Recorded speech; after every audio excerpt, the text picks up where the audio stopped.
So இந்த கொஷினில் you don't father about spectrometer. ஏதோ ஒரு டிவைஸ் இருக்காருன்னு இமேஜின் பண்ணிக்கோ.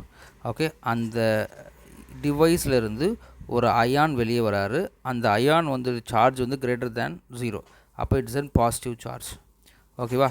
ஸோ ரெஸ்ட்லேருந்து ஸ்டார்ட் பண்ணுறாரு. அப்போ it is accelerated through a potential difference v. அப்போ ஆக்ஸலரேட் பண்ணுறாங்களா, அவருடைய எனர்ஜி என்னவாக இருக்கும்? q into v. அப்போ இதுதான் கைனட்டிக் எனர்ஜி. ஓகே, அப்போ இங்கே உள்ளே வரும்பொழுது இவருடைய கைனட்டிக் எனர்ஜி வந்து இதுதான்.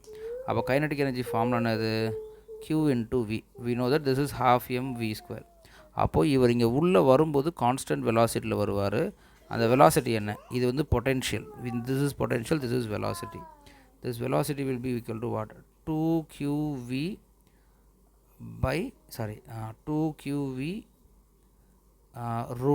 root of 2qv. இவர் தான் இவருடைய half mv². m மிஸ் பண்ணிட்டோம் பார், half mv². அப்போது டிவைடட் பை m இருப்பார். அப்போ இதுதான் வெலாசிட்டி, உள்ளே வர வெலாசிட்டி. அப்போது இந்த வெலாசிட்டி வந்து perpendicular to the plane of the paper as shown in the figure. அப்போது இங்கே வெலாசிட்டி இந்த டைரக்ஷனில் இருக்கார். Magnetic field dot. அப்போ கண்டிப்பாக இவர் சர்க்குலர் மோஷனில் போவார். அப்போ இங்கே போகிறச்ச இது ஒரு செமி சர்க்குலர் பாத்து. அப்போ இந்த டிஸ்டன்ஸ் என்னன்னு கொடுத்துட்டாங்க? டின்னு கொடுத்துட்டாங்க. அப்போ here this radius, the 2 times the radius is nothing but d, it is given. அப்போ radius வந்து d/2. ஓகேவா? அப்போது எனக்கு ஒரு சார்ஜ் பார்ட்டிக்கல் ஒரு மேக்னெட்டிக் ஃபீல்டுக்குள்ளே போனார்னா அவர் ரேடியஸ் ஃபார்முலா என்னது? That radius is nothing but simply I can say mv/bq. அப்போ radius எனக்கு d/2ன்னு தெரியும். This is mv/bq. Okay, v வந்து வெலாசிட்டி. அந்த வெலாசிட்டி நமக்குள்ள இங்கே இருக்கார். அப்போ இவர் எடுத்துகிட்டு வந்து இங்கே போட்டிங்கன்னா we may get some data. அப்போ d/2 which is equal to m/bq. v என்னது? root of 2q potential divided by m. அப்போ அவங்க கேட்டிருக்கிறது என்னதுன்னு கேட்டால் மாஸ் தான் கேட்குறாங்க.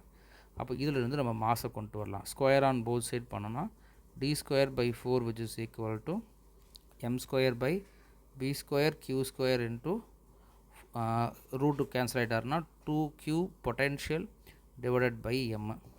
அப்போ இங்கே m மட்டும் கேன்சல் ஆவார். அப்போ இந்த m மட்டும் கண்டுபிடிச்சா போகிறோமானது. அப்போ m will be equal to what?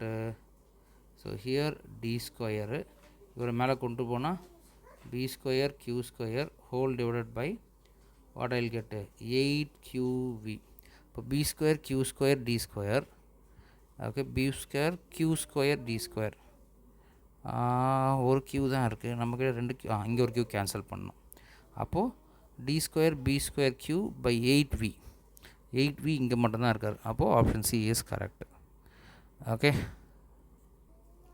சரி, அடுத்த கொஷினை இப்போ எப்படி பார்த்துடுவோம்.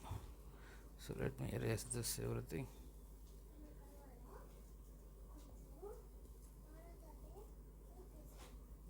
ஓகே, ஸோ இந்த கொஷின் என்னென்னா, 2 பார்ட்டிகல்ஸ் இருக்கார். ஒன்று ப்ளஸ் q, இன்னொன்று minus q. They are projected from the same point with a velocity v in a region of uniform magnetic field. அப்போது இங்கே யூனிஃபார்ம் மேக்னெட்டிக் ஃபீல்டு இருக்காருன்னு வச்சுக்கலாம். ஸோ எல்லா இடத்துலையுமே டாட்னு வச்சுக்கலாம். Okay, so everywhere it is dot. இல்லை மேலே இருக்க டயக்ராமே ரெஃபரன்ஸ் வச்சுக்கலாம். ரெஃபரன்ஸ் இந்த இதுவும் மறந்துடுங்க, ரெஃபரன்ஸு தான். அப்போது இங்கேருந்து ஒரு ப்ளஸ் க்யூவை லான்ச் பண்ணுறாங்க, மைனஸ் க்யூவை லான்ச் பண்ணுறாங்க. அப்போ ப்ளஸ் க்யூ மைனஸ் க்யூனால் எப்படி 2 பேரும் போவாங்க? ஓகே, ஸோ இவர் ஒரு சர்க்குலர் மோஷனில் இப்படி போவார். கரெக்டாக? ஸோ இவர் பார்த்தீங்கன்னா அதே மாதிரி சர்க்குலர் மோஷனில் போவார். அப்போது கதையை ஃபுல்லாக படிச்சிடலாம். Okay, magnetic field B such that velocity vector makes a angle theta with the magnetic field. அப்போது மேக்னெட்டிக் ஃபீல்டு இப்படி இருக்கிறாரு அப்படின்னா இங்கே வெலாசிட்டி வெக்டார் எக்ஸாக்டாக பர்பண்டிகுலராக இருந்தாருன்னா it will make a circular பாத்.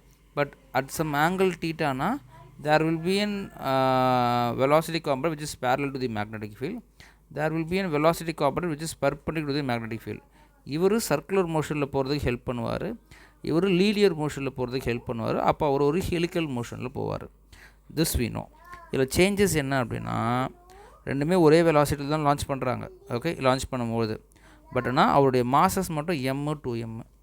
அப்போ மறுபடியும் அவங்க ஃபஸ்ட் டைம் எவ்வளோ டிஸ்டன்ஸ் கழித்து மீட் பண்ணுவாங்கன்னு கேட்குறாங்க. This is the question.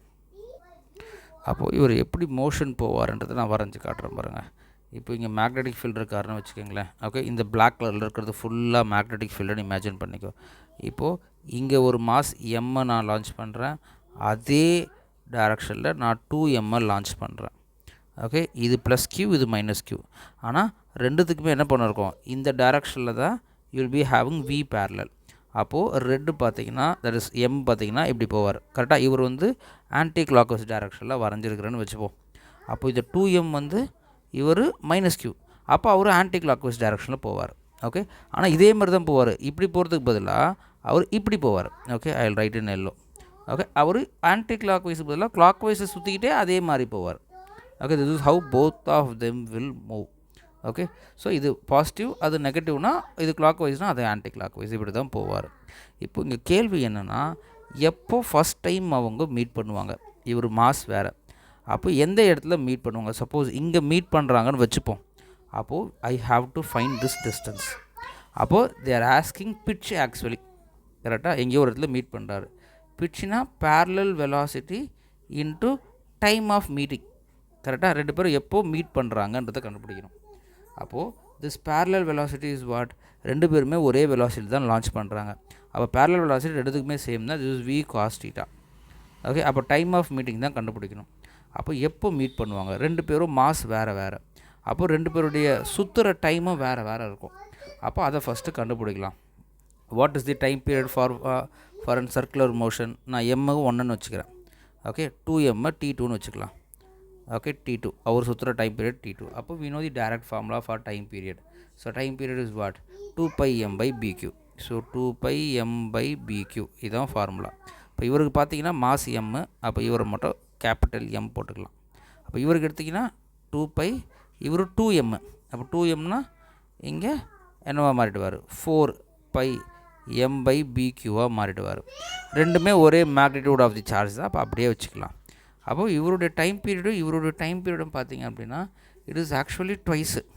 கரெக்டாக? அப்போது I will say your t2 is nothing but 2 times your t1. அப்போது என்ன அர்த்தம் அப்படின்னா, உங்களுடைய t2 ஒரு சுற்று சுற்றிட்டு வரும்போது t1 2 சுற்று சுற்றிடுவார். அப்போது எங்கே இவர் மீட் பண்ணுவார்? ஓகே, ஸோ இவர் ஒரு சுற்று சுற்றிட்டு, ஓகே, இன்னொரு சுற்று சுற்றிட்டு இங்கே வரும்பொழுது தான் ரெண்டு என்ன பண்ணுவார், கரெக்டாக அவர் ஒரு சுற்று சுற்றிட்டு இங்கே வருவார். அப்போது ரெண்டு பேரும் மீட் பண்ணுற பாயிண்ட் என்னென்னு கேட்டிங்கன்னா, ஸோ ரெண்டு பேரும் ஒரு ஃபஸ்ட் ஒன், ஓகே, t2 ஒரு தடவை சுற்றிட்டு வரும்போது ரெண்டாவது t1ம் ரெண்டு தடவை சுற்றிட்டு வந்து மீட் பண்ணுவார். ஓகே, அதுவே இவர் ஒரு தடவை சுற்றும் போது பார்த்தீங்கன்னா இவர் பாதி இடத்துல இருப்பார், இங்கே இருப்பார். So they cannot meet. அப்போது ரெண்டு பேரும் எங்கே மீட் பண்ணுவாங்கன்னா இங்கே மீட் பண்ணுவாங்க. அடுத்து எங்கே மீட் பண்ணுவாங்க, அடுத்து எல்லோ ஒரு சுற்று சுற்றுவார். அப்போ எல்லோ ஒரு சுற்று சுற்றும் போது ரெட்டு ஒரு பாதி சுற்று சுற்றி இருப்பார். மறுபடியும் எல்லோ கரெக்டாக 2 சுற்று சுற்றி முடிக்கும் போது தான் உங்களுடைய ரெட்டு ஒரு சுற்று சுற்றி இங்கே வந்து மீட் பண்ணுவார். திஸ் இஸ் வாட் தி கதை. அப்போது நம்ம இங்கே டைம் ஆஃப் மீட்டிங் கண்டுபிடிக்கணும்னா ஏதாவது ஒரு டைம் பீரியடை போட்டு ஆகணும். கரெக்டாக? அப்போது here how I can substitute the time period. Okay, நீ எதை சப்ஸ்டியூட் பண்ணாலும் ஆன்சர் ஒன்று தான். Okay, time period is what, let me substitute 4πm/bq. ஓகேவா? அப்போ இதை மேட்ச் பண்ணுற மாதிரி ஒரு ஃபார்முலா இருக்கணும். அப்போ here 4πm/v cos theta. So 4πm/v cos theta/bq. அப்போ ஆப்ஷன் டி தான் கரெக்டு.